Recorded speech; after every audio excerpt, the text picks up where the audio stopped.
want a trade deal with us.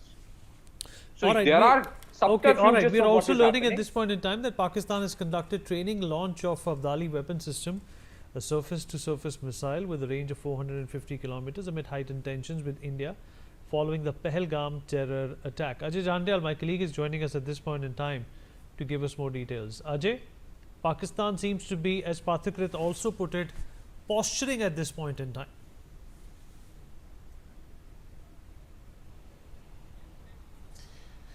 Please repeat the question. Actually, I am not getting audio clear.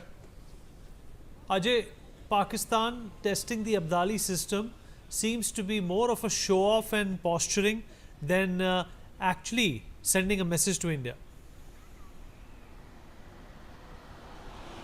You see, whole nation of Pakistan were basically is scared because of the Pahalgam attack. They are thinking that any time India can launch an attack on Pakistan.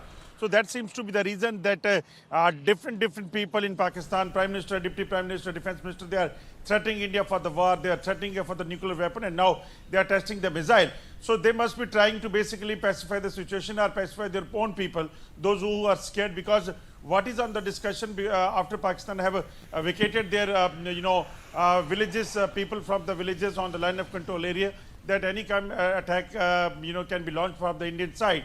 And that may be the reason, but otherwise, during this kind of a situation when Pakistan is thinking of that Indian forces can launch any time attack on Pakistan, instead of testing any missile, they must be preparing for the war or something else. So it seems that they just try to basically show that we have these missiles and we are capable of doing so many things. But what they are able to do is only spread the terrorism all over the world, what they are doing in India for last many years. All right, Ajay, stay with us. And this is an important update that's coming through. India and Pakistan testing their capabilities at this point in time. Brigadier Raju Jamwal, defense expert, also with us. Brigadier Jamwal, Pakistan testing the Abdali system. What are we to make of this? See, it is basically all rhetoric. No, there is nothing they had just borrowed these missiles from the Chinese, repaint them with green, and that's what they're test firing. It is already tested for whatever it is worth in China. So, in fact, all their missiles, not only this Abdali, though that they had Gori or whatever, all named on invaders. So, all of these missiles, they are direct imports from Chinese. There's some version or the other. What we are coming to, Pratik raised a very interesting question, what is the end objective? Can I just elaborate on this? What is the end objective of all this? It's a very interesting thing he asked. He asked a question, what is the end objective? You see, in this military escalation, everything starts from a political objective, which is issued in the form of a political directive. Now, this directive would have already been given to the military commanders. The directive could be anything. You don't say, okay, go and attack Pakistan. You don't say, just punish them. It doesn't happen at that level. A specific what end we desire, that is spelled out. Like in this case, if the undesired result is, we actually want to split Pakistan without a full-fledged conventional war. Now the mechanics would be different. We would actually force situations where it happens.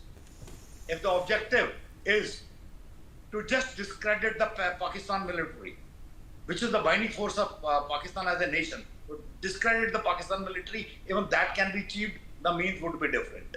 If the objective is to liberate POK or make major incursions into PR or Gilgit, the means would be different. The political objective defines your geographical and force targets. That is what defines your force target. So this is a complex process, and probably this is what has been going on in last 15, 20 days when you see so many meetings happening all over. So this is an elaborate process. All this would have gone through. It would be prudent to discuss what exactly would be the objective given. One can make few guessworks. One of the things I stated, would be somewhere around one of these stated. And there are various means at disposal, out of which is the best means to do it, which means to be employed, which to be kept standby. These are the decisions which are material, which are taken in all these, conferences. So there is a method to madness. There is a method to madness, and it is not exactly, things are happening haphazard, and that's not the way it is. Everything is started. The second thing he talked about, again, that 0.5 war, we keep talking about 2.5, that is our own internal. Now, of course, that is very, very important, especially at this stage, the way we are seen. You are already aware of what the number of people who had crossed over Bangladesh. Now it has come to light. So many Pakistanis were there. Yes, this problem has been existing, and it has not come up overnight.